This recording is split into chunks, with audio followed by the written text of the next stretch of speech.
ไม่สูงค่ะกูก็เหมือนในก็เตกว่าแลทะเลกันค่ะเหมือนในเต็นนั่งรถไฟกว่าในค่ะนะกว่ากันสีกอค่ะกว่าเจ้าเย็นกลับในค่ะเนาะว่านั่งรถไฟกว่าในก้อนติสั่งถูกการลดค่ะนะ1ก้อนในก็ตกอยู่ตีก็23 บาทในค่ะสังเต้ก็เขาใครกว่าแลบางแสนในก็ใครกว่าข้างขึ้นกะตีนันในก็กว่าเจ้าเย็นกลับในก็ตุ้ยจอมกันค่ะนะเขาเตอ่อนกว่าแลตุ้ยจอมกันในค่ะเนาะว่าเตไล่แลตีละตีไหลพองค่ะรถไฟอันเฮาขี่มาในก็เตเป็นรถไฟธรรมดาในค่ะเนาะเตเป็นรถไฟพัดลมในค่ะสังเฮาขึ้นมาในก็เตมีของขายจะในค่ะนะของนำกินจะในค่ะของกินจะในแดมลมไม่ใจในค่ะเนาะพอขึ้นรถไฟมาย่าในได้แต่มีก้นมาขายปันยาวในค่ะเนาะเขาก็เน้นนั่งรถไฟกว่าถึงปางแสนก็มอง3 โจมองในค่ะเนาะอันนี้ก็ติดถึงยาวในค่ะสถานีชลบุรีในค่ะเนาะที่เฮามาลงนะคะเพราะเฮามาลงกันในยาวในก็ติมีรถรถสีแดงน่ะเนาะรถเนี่ยรถอันนี้ค่ะติมาเป้าไว้ตั้งนางค่ะนะมันติมีกว่าหาดบางแสนหรือว่ากว่าต่างกันก็ติกว่าต่างตีน่ะเนาะเฮาก็มาคืนตีอันเฮาติกว่าโชว์มือหน่อยโชว์มือหน่อยบกไม้บกมือหน่อยค่ะ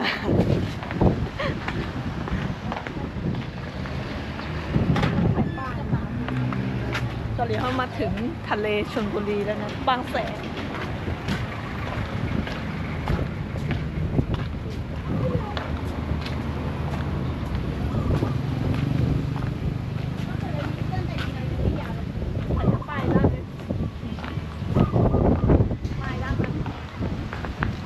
น้องใครจะกลับรถไฟอย่ามาเกินบ่าย2:30นะเที่ยวสุดท้ายรถ2 แถวที่จะไปสถานีรถไฟเพราะว่ารถไฟมันจะมา3:20เราออกจากที่เนี่ยเป็นคันสุดท้าย2 แถวนะบ่าย 2ไม่เกินเย็นได้เลยแล้วหนูก็เช็คเวลารถตู้กันดีนะครับว่าหนูจะไปถึงปลายทางกี่โมงเย็นแต่ที่เนี่ยยังมีว่าเขานั่งรถเมาในก็เขาเตะกึดปันตั้งนาหาดในค่ะนะเขาก็ไปมาทางอิดในค่ะให้ก็ฮอตยาวในค่ะเนาะก็บอกว่าเขาเตะมือขึ้นเนี่ยนั่งรถไฟมือไหนก็เขาโหลเลยกว่าติขึ้นรถตีอันเฮามาลงค่ะนะรถก็เตะออกหมอกบ่าย 2ในค่ะนะบ่าย 2 ครึ่งจะในค่ะเพราะรถไฟเตะมากรุงเทพก็เตะมีหมอกบ่าย 3กว่าจะในค่ะนะกำนั้นเลยรถก็เพราะเขากว่าขึ้นรถไหนก็โหลเลยกว่าขึ้นหมอกบ่าย 2จะนั่นเอาค่ะแล้วก็บอกว่าเขาใครกว่าแหล่แทงต่างตีให้เฮานั่งรถไฟมือไหนได้ก็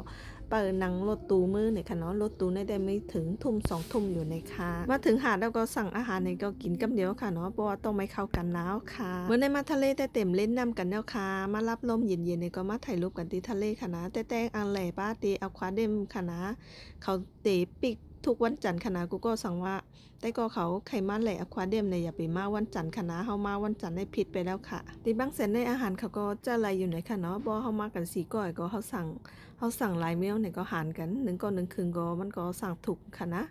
นำกะตีบางแสนได้บ่ใส่เหมือนต่างตีในค่ะเนาะพัทยาจะในหูหินจะได้น้ำใสดีนะในค่ะกันได้เตมบ่ใส่ค่ะนะสังว่าเฮากินอิ่มแล้วไหนก็กำลังเตมาไปให้มันย่อยเอ็นค่ะนะก็มาถ่ายรูปกันค่ะมาเล่นจำเจอหาดจะในคณะให้ก็มาถ่ายรูปกันค่ะแล้วก็นั่งให้พักให้กั้มก็เขาก็ได้นั่งรถมาตีตลาดปลาในค่ะเนาะอันนี้ก็จะเป็นเหมือนแบบว่า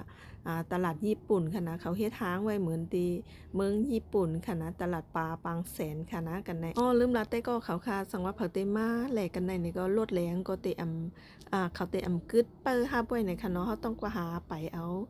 ไปหาเอาจอมเจอหนาหาดเจอนั่นค่ะนะให้ก็ถามว่ากลางกำเหลียวค่ะนะเขาเตให้เฮาเหมารถมาเอาในค่ะเนาะเขาย้อน200ค่ะนะมากันในแต่ว่าเฮาว่าจะไม่เอา100 200ค่ะว่าไล่ๆเอานี่ก็เฮาก็มากันค่ะนะมันก็บ่ไกลจากตีหาดบางแสนค่ะนะสังว่าเต้ก็เขามาแลตีทะเลบางแสนอย่าไปลืมมาแวะบ้ากันในค่ะนะกันในก็ตีถ่ายรูปได้ทางนี้ทางเดียวค่ะนะตีถ่ายรูปก็น้ำในค่ะเนาะหางก็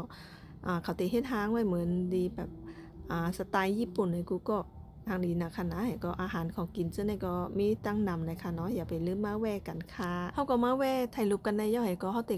มือนั่งรถตู้เอาในค่ะเนาะสังว่าอยู่กันได้ให้ก็กว่าที่ตารถตู้ก็ป้อไก่นะคะเนาะแต่ว่ารถแรงแต่เต็มมีค่ะรถ2 แถวจึงได้ก็เต็มมีผ่านค่ะนะเขาต้องเลขไลน์แมนหรือว่าแก๊ปเอาค่ะนะ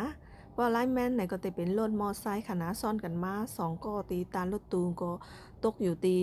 ก็1ก็มจะเนาะเขาซ่อนกันมา2ก็24บาทค่ะนะก็ถูกอยู่ค่ะนะมันไกลรถตู้จากบางแสนมาที่กรุงเทพเลยก็หึงอยู่มอกโจมองควายจะในค่ะนะ2โจมองจะแน่เนาะเพราะรถติดก็ว่ารถติดจะในก็โจมองปลายก็ถึงเย้าในค่ะเนาะการรถก็ตกอยู่ก็150ค่ะ